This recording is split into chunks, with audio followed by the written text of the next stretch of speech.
Zaheerabad parliament Kamareddy జిల్లా జుక్కల్ నియోజకవర్గం పిట్లం మండల గద్దగుండు తాండాకు చెందిన తాండావాసులు కాంగ్రెస్ బీఆర్ఎస్ నుండి బీవీ పాటిల్ గారి సమక్షంలో బీజేపీ మండల పార్టీ అధ్యక్షులు అవినయ్ రెడ్డి, జిల్లా నాయకులు అశోక్ రాజ్, రాము, బెజ్జుగం నర్సింహులు, జగదీష్, శివకుమార్, కాశీరాం, శివాజీ పటేల్, ఎక్స్ సర్పంచ్ల ఆధ్వర్యంలో బీజేపీ పార్టీలో మూకుమ్మడిగా స్వచ్ఛందంగా చేరటం జరిగింది. కార్యక్రమంలో పిట్ల మండల భారతీయ జనతా పార్టీ నాయకులు, కార్యకర్తలు పాల్గొనడం జరిగింది.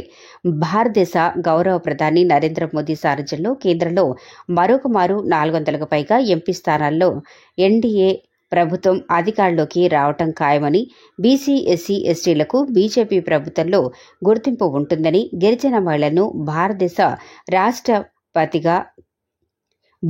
రాష్ట్రపతిగా గొప్ప అగ్రస్థానంలో ఉంచడం కేవలం బీజేపీ పార్టీతోనే సాధ్యమని మన పార్లమెంటు అభ్యర్థి బీవీ పాటిల్ గారు కొనియాడారు. నరేంద్ర మోదీ గారి ప్రభుత్వం బంజారా గిరిజనుల ఆరాధ్య దైవమైనటువంటి పౌరదేవి ఆలయ అభివృద్ధి కోసం 600 కోట్ల రూపాయలు నిధులు కేటాయించి వారి ఆత్మగౌరవం నిలబెట్టేలా రాబోయే కాలంలో అందరికీ సమాన న్యాయం, బీజేపీతోనే రామరాజ్యమన్నారు.